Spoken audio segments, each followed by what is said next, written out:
Well, greetings from the sales floor of Ellingson Motorcars here in Rogers, Minnesota, suburb of Minneapolis, Minnesota. Today, we're going to talk about our latest acquisition, a full classic by the Classic Car Club of America, a 1934 Packard. I'll tell you what, we'll give you the details in a minute.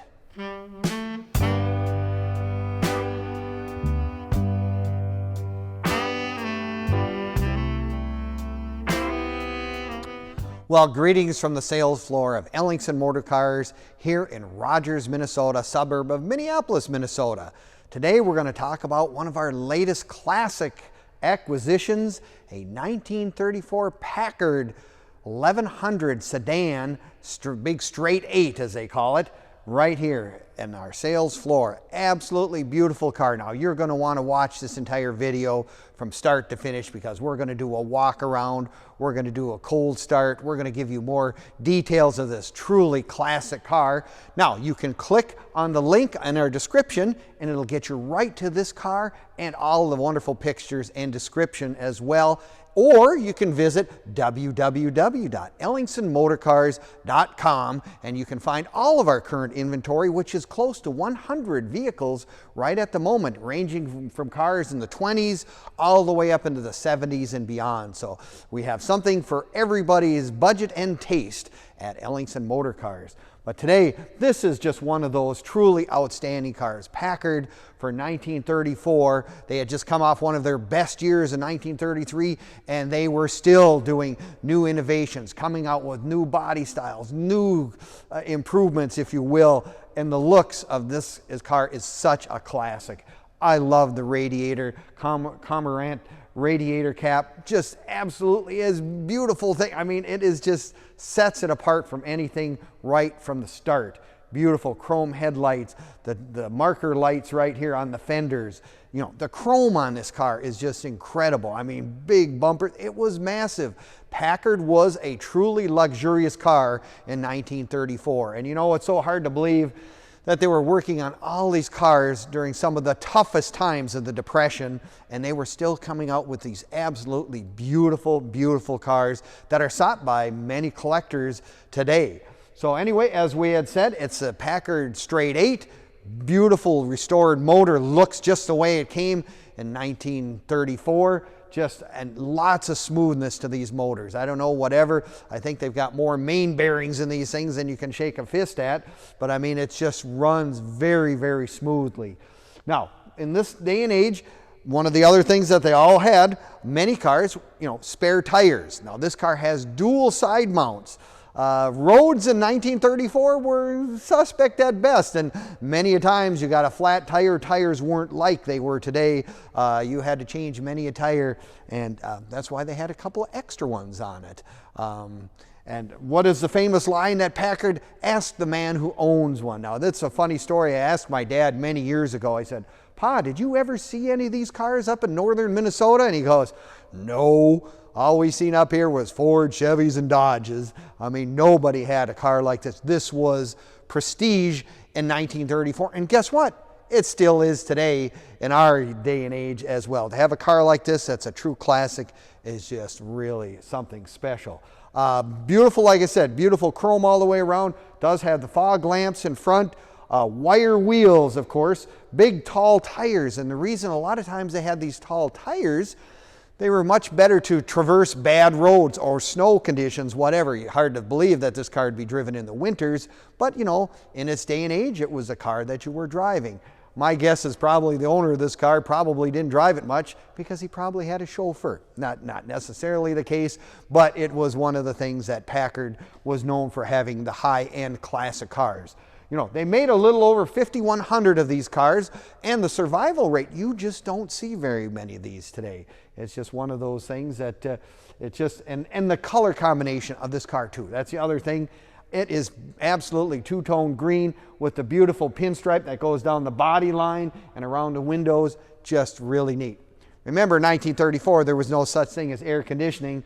They do have the cowl vent yet that you just push when you're driving down the road and get a little air in. Also has the vent windows as well. So it's kind of, you know, that's what you had to deal with in 1934. You did not have air conditioning. This also has the tilt-out front window, which is kind of cool. You look at the inside of these cars, again, they just speak of luxury. Look at that instrument cluster. It is just absolutely beautiful, and it has an extremely rare option, and that being an original radio, lockable radio. This actually, you had to have a bigger generator because of the fact that it had a radio. There weren't a lot of radio stations at that time, but yet it was one of those new and upcoming special things that people were starting to want to have in their cars. Have music and news and all that kind of stuff right there. This car was actually a National First Place winner in its day. Beautiful car because it had to have been done really, really correctly to get that first place acknowledgement. But look at the interior in this car. The wood graining again is another really special feature about the car. Really beautiful. Cloth interior is just outstanding. Cloth inserted top in here. Really, really nice. The back windows even have a little roll down a little bit, and ashtrays. You know, we don't even think about ashtrays in cars today, but in this day and age, ashtrays were a big thing, and this one has ones for the people riding in the back. Beautiful leg room in this car, I tell you. They just had more room to stretch out for the person in the back seat. It was rather incredible, to say the least.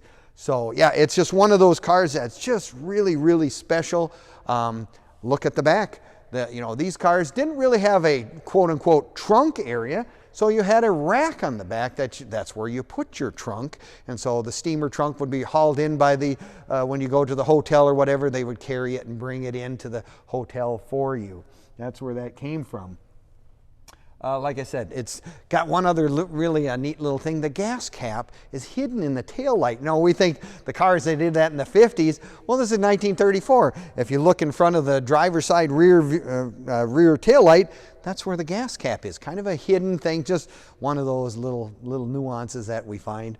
I love also the louvers on the side of the hoods. I mean, that was one of my dad's favorite things of cars from this era, was the louvers in the side of the hood. I mean, it gave better airflow for the motor on a hot day, if that be the case. Now, you can find all our stuff on Facebook, YouTube, and Instagram as well. Give us a like, leave us a comment, or subscribe. We appreciate it very much, and I'm sure you'll find this car and all of our vehicles on there as well. Gives you a little more insight. So if you're perusing the internet some night when you're not having anything to do, take a look at our stuff. It's really fun to do if you're a car nut, like most of us who are probably watching this today are. But yeah, the interior of this car, beautifully done. Just as nice a car as you could get. It's just one of those special cars, you know, a full classic. If you need it in your collection, this would be really, really a special car. Now, you can say, yeah, you can say everything about this car is cool. Look at this. I mean, the other thing, suicide doors. I mean, that is just one of those things that people go, what is that? Well, the story, of course, of that is if you didn't have the door locked and you unfortunately tapped the door handle and it started opening and tried to grab it, the wind would that and pull you out. My aunt told me the story. She got thrown out of a 34 Ford into a snowdrift, and she was okay, but it was grandma from then on didn't let her ride next to the door handles anymore. So yeah, it's just one of those cars. If you're looking for something really special, come on down to Ellingson's. We'd love to have you come down in person. I mean, it's a beautiful car to see in person as well. I mean, if you're like me, I like to touch them, feel them, look at all the details, because these cars are just loaded with special things. They just had such character. I guess that's why the cars of this era were so outstanding. And like I said, the middle of the Depression, they came out with some of the most beautiful cars, and I think a 34 Packard is in one of those top categories of really, really spectacular automobiles. So we'd love to have you come down, take a look, look at us on internet, watch this entire video, and we thank you for coming down, and we thank you for watching, and we will see you next time.